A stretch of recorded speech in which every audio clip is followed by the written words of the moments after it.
All right, let's take a look at our dog method. Let's into all these methods that we've created. I'm going to get rid of them. I'm going to show you some shortcuts that will help you if you're creating a dog class and you've already decided your fields are going to be name and age, right? We can create these. If we come in here and we right click, we can go to insert code. Look at our options in here. We do this so often that the IDEs that we use, in this case NetBeans, have built in some helpers for us. So after our fields, we start with our constructors. So I'm going to right click, do it again. Right click, insert code. I'm going to pick constructor. I want a constructor that uses the name and the age for my dogs. And there it is. Remember, we almost always do this the exact same way. The parameter name matches the field name. The parameter name age matches the field name age, right?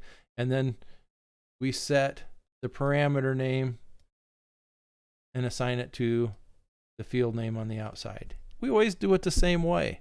It's kind of repetitive typing, right? So it's built in here to help us do this. Do I want any other method? Do I want any other? Maybe I want to have insert code. I'm going to do another constructor. This one, I only want to set the name for my dog.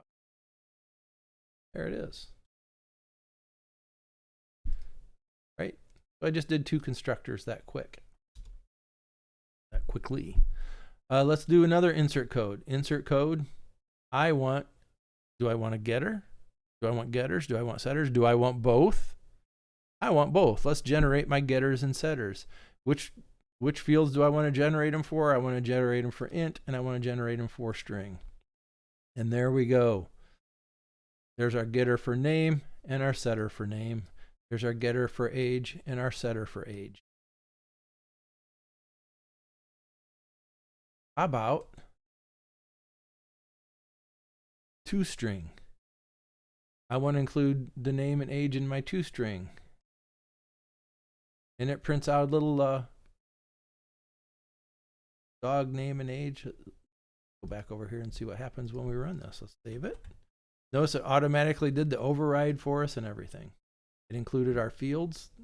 And if we don't want to include all those fields, we should probably. But we could have unchecked them if we wanted to. Okay, I didn't create that one. So let's run this. For dog one, it prints dog, prints name equals Fido, age equals 3. That's still more useful than that hash code that we saw before. All right. So there I generated a class relatively quickly. I set its fields. I generated the constructors using the tools that are built in. I generated the getters and the setters using the built-in tools. And I generated the toString using the built-in tools. Is there anything else I can do?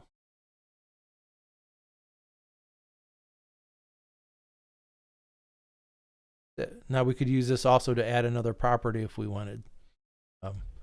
That's generally what I do. I set up the fields that I want, and I go in, generate the constructors I want to be able to use, generate the getters and setters I want to be able to use, and generate the toString.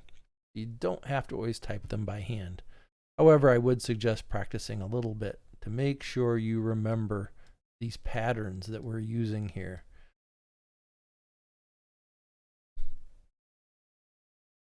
That's it for this video.